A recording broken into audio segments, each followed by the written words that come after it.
Саламатсыңарбы, теле көрүүчүлөр. Бүгүнкү сабагыбыздын темасы Алыкул Осмоновдун өмүр чыгармачылыгы жөнүндө болмокчу. Алыкул темасына кайрылардан мурун анын жогорудагы ырсаптарына кайрылгым келет.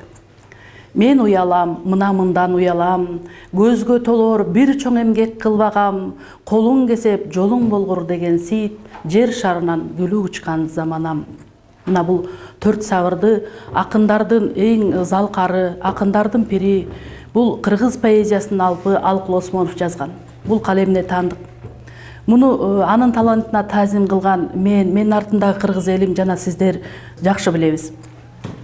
Бул Алыкул Осмонов жөнүндө кеп кылардан мурун Алыкул Осмоновдун темасын, Алыкул Осмонов жөнүндө кайрылган залкар башка чыгармачыл адамдар жөнүндө да айтып кеткибиз келет да.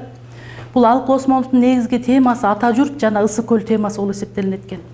Ата журт бул ата журт темасы жана ысык көл темасы анын жүрөгүнүн жалындаган чыгармачылыгын ушул ата журтуна, ысык көлүнө арнаган. Ысык көл анын демине дем кошуп, анын чыгармачылыгына чыгармачылык кошуп турган десек жаңылышпайт экенбиз. Бул ошол ысык көл темасына арналган ысык көл жөнүндөгү ырына көңүлүңөрдү бурмакчыбыз. Бул жөнүндө мына бул китепте экөө болсо жүрөгүм деген бул китепте кайрылып ушул китептеги анча-мынча цитаталарды колдонот экенбиз. Бул китепте бул Алыкул темасына кайрылган Кеңеш Жусупов жөнүндө кеп болмокчу. Кеңеш Жусуповдун ыр сабындагы өмүр китебинде мындай деп айтылат экен балдар.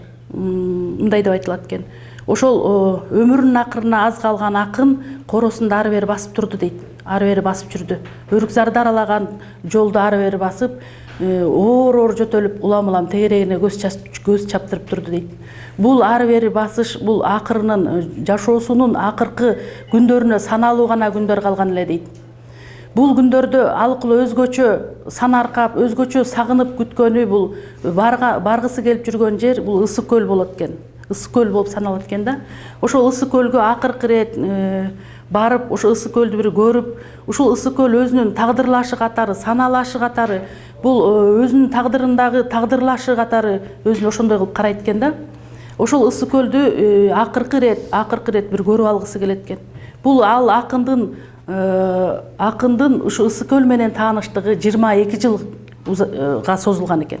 Эң биринчи жолу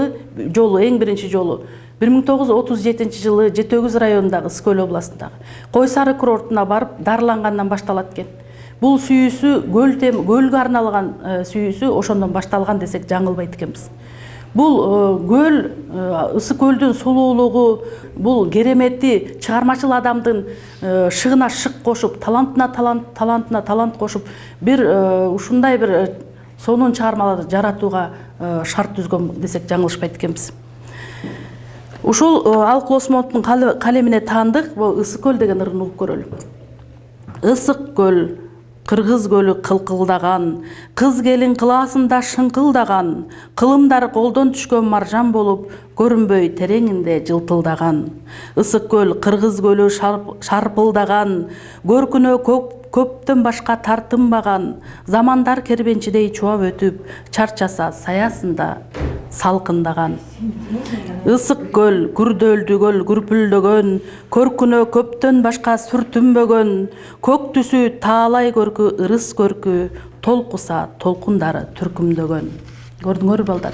Кандай керемет ырлар, кандай ушундай бир кыргыз жеринин сулуулугун даңктаган, улуулугун даңктаган, ошо кыргыз элинде жашаган адамдардын эмгекчилдигин даңктаган эң бир сонун чыгармаларды жараткан.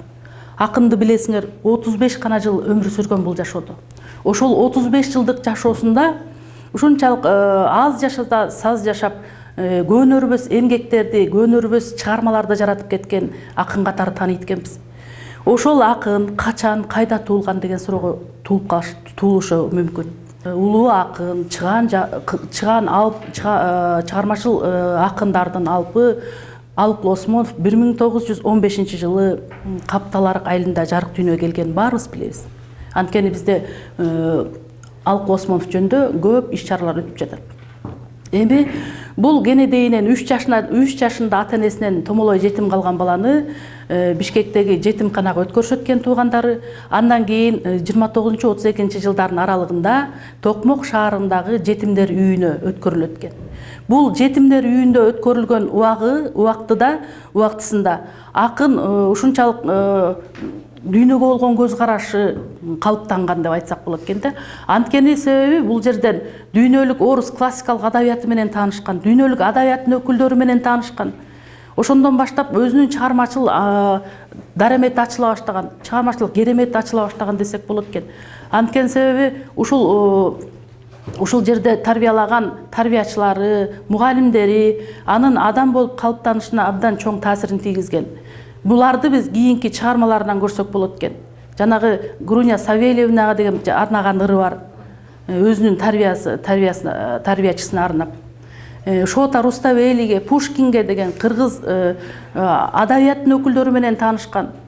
Орус залкарлар классикалык адабияттын өкүлдөрү менен таанышкан. Ошентип таанышып, ошого арналган чыгармаларынан улам биз ошол акындын жазган чыгармаларын окуп, ушундай таасирленгендигин байкайт экенбиз.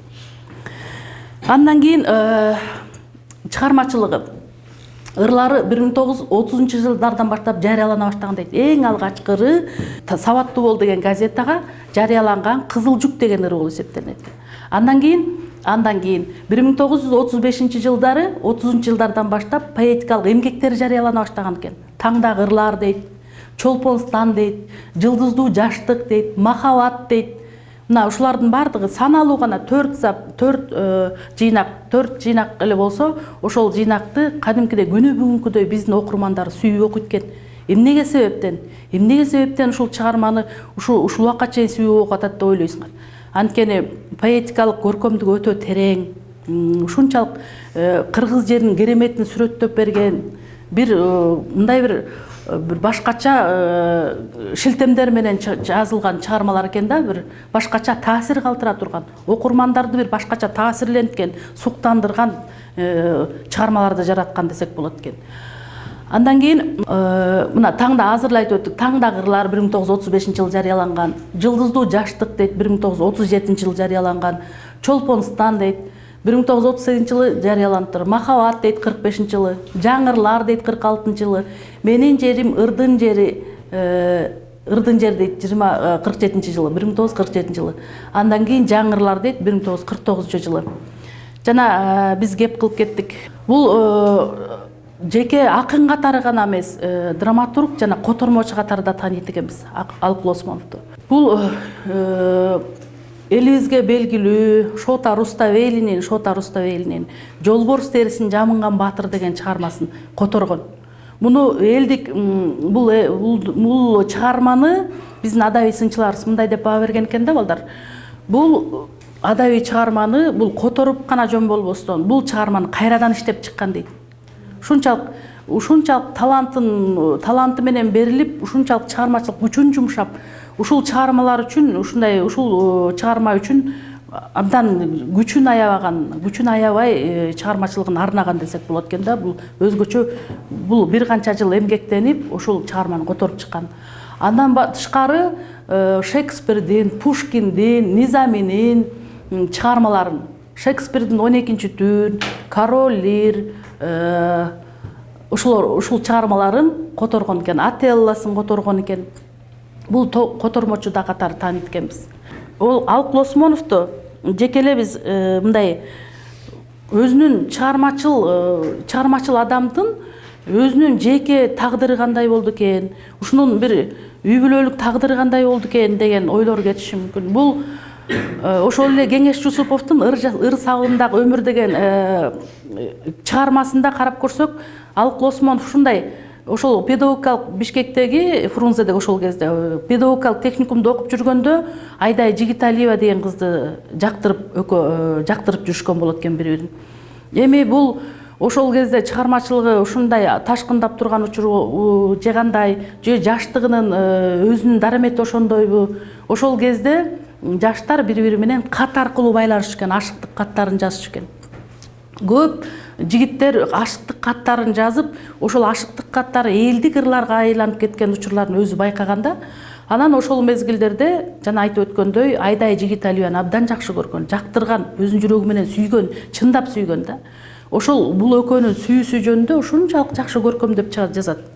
Кеңеш Жусуповдун ырысыбабындагы өмүрүн карап көрсөңөр, жана кино тасмасын карап көрсөңөр, кийин Алык Осмонов жөнүндө кино тасма тартылды.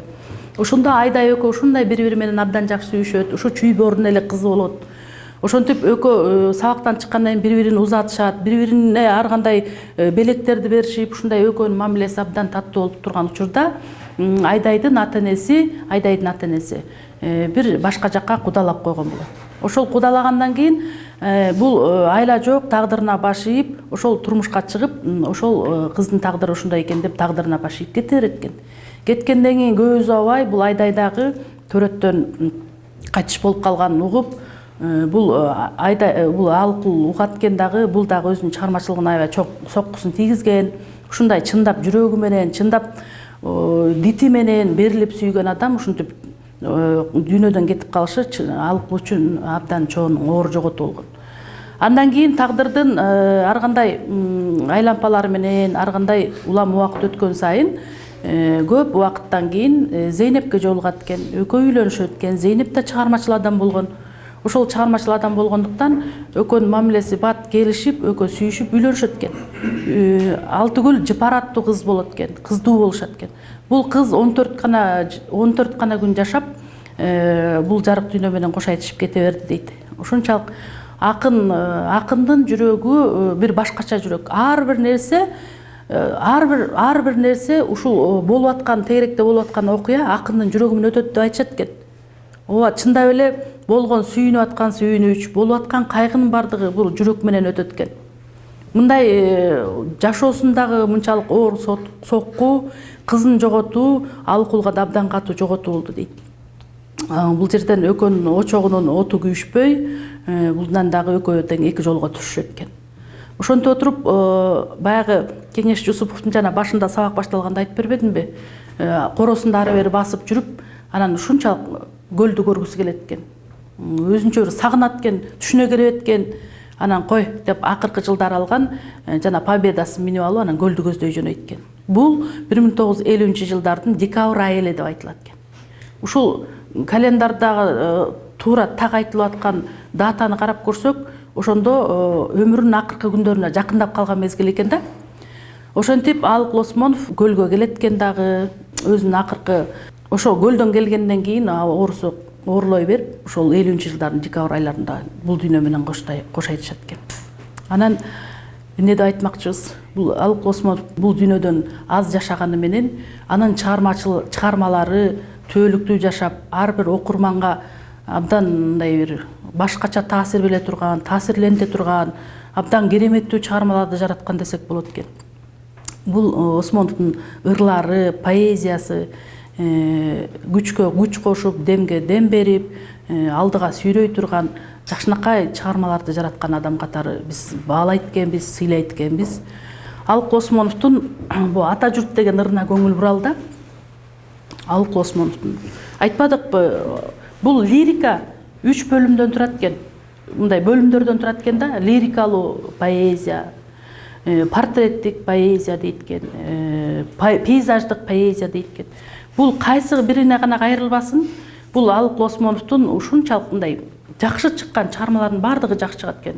Же поэзия лирикага кайрылабы, же болбосо пейзаждык лирикага кайрылабы, же портреттик лирикага кайрылабы. Бул абдан жакшы чыгармаларды чыгарган акын катары бааласак болот экен. Эми ушунун бирөө болгон бул ата журтка көңүл буралык балдар. Жылуу кийин жолуң кыйыр үшүрсүң, кышта катуу бороон улуп кар уруп, суугуңду өз мойнума алайын, жол карайын, токтой турчу ата журт. Түндөр жаман, кырсык салып кетпесин, наалат келип ат тизгинин шарт буруп, азабыңды өз мойнума алайын, из карайын, токтой турчу ата журт. Жазда башка жел тийбесин абайла, көпкө турбас могул турган сур булут, бүт тартыңды өз мойнума алайын, сен ооруба, мен ооруйун ата журт дейт. Бул ырда айтып өткөндөй балдар, ушунчалык жашаганды сүйгөн, ушунчалык тегерегинде болуп аткан жакшы нерселерге абдан сүйүнгөн, колунан келсе кол берип ошолорго жардамдашкысы келген, көмөктөшкүсү келген акын болгон. Көрдүңөр, ушунчай көрөгөчтүк менен жашоону тегеректи абдан жакшы көрө билген адам катары баалайт экенбиз да. Анткени себеби мындай эле кээ бир чыгармаларды карап көрсөңөр, ата журт жөнүндө жазат, ата мекен жөнүндө жазат, жөн эле супсак ырларды жаратып койгон ырларды окуп эле жүрөбүз балдар. Алык Осмоновдун ырларынан байкасаңар, бир жүрөгү менен туюп, өзүнүн көкүрөгү менен туйган мындай канаттуу чыгармаларды жараткан десек болот экен. Ата журттун ушунчалык ыйыктыгын, ушунчалык сулуулугун, ушунчалык кереметтигин сүрөттөп жазган чыгармаларды жаратат экен. Ушуну Алык Осмоновдун чыгармаларын окуп көргөндөн кийин окурмандар айтат, көп эле окурмандар дүйнөгө болгон көз карашым, тегереке, айлана тегереке болгон көз карашым таптакыр бөлөкчө болуп өзгөрдү дейт экен. Кадимки эле жаратылыш, кадимки эле бак, кадимки эле тоолорду көрүп жүргөн болсо, бул чыгармаларды окугандан кийин бир башкача ойлор, бир башкача пикирлер пайда боло баштайт экен. Азыр өзүңөр эле билгендей, бул акындын ырларын мурун ушул сабакка чейин билгендериңер барбы? Жаттагандарыңар барбы деп сурамакчымын. Атачы. Жылуу кийин, жолу кыйын, üşүрсүң, кышта катуу борон улуп, кар улуп, суугуңду өз мойнума алайын, жол карайын, токтой турчу ата журт. Жазда катуу жел тийбесин абайла, көпкө турбас могул турган сор булут. Бүт дартыңды өз мойнума алайын, сен улуба, мен улуп, ата журт. Жакшы, Азамат, абдан жакшы. Дагы кайсы ырларын билесиңер? Алык Осмоновдун. Курамалап курашып, узун тартып, уламалап улашып, алдагайдан кебес тартып келаткан кербенчинин төөлөрүн учбашып. Кара зоолор ар кай жерде каркайып, калың тартып, катмарлашып заңкайып, алмаз сунду көккө тийген издери арыстандын азуусунун арсыны. Кымбаттуу балдар, бүгүнкү өтүп аткан сабагыбыздан биз Алык Осмоновдун өмүр чыгармачылык жолун, өмүрүн, чыгармачылык жолдор, чыгармаларын, поэмаларын өзүнчө котормолору жөнүндө түшүнүк алдык. Анын жашап өткөн мына Алыкулдун үй музейи капталарында дайыма эшик ачык окурмандар үчүн. Бул Алык Осмоновдун өмүр чыгармачылык жолун окууну жыйынтыктоо иретинде буларды айткым келет. Алык Осмоновдун бул акындардын пери, залкары, бул Алыкулдун калеминен жаралган залкар ырларды, чыгармаларды сүйүү окуу менен силер ата мекениңерди абдан сүйүүгө, абдан кастарлоого, ошону көздүн карагындай сактоого чакырат экен. Ушуну менен сабагыбызды жыйынтыктайбыз. Кийинки сабактардан жолугушууга чейин сак саламатта туруңуздар.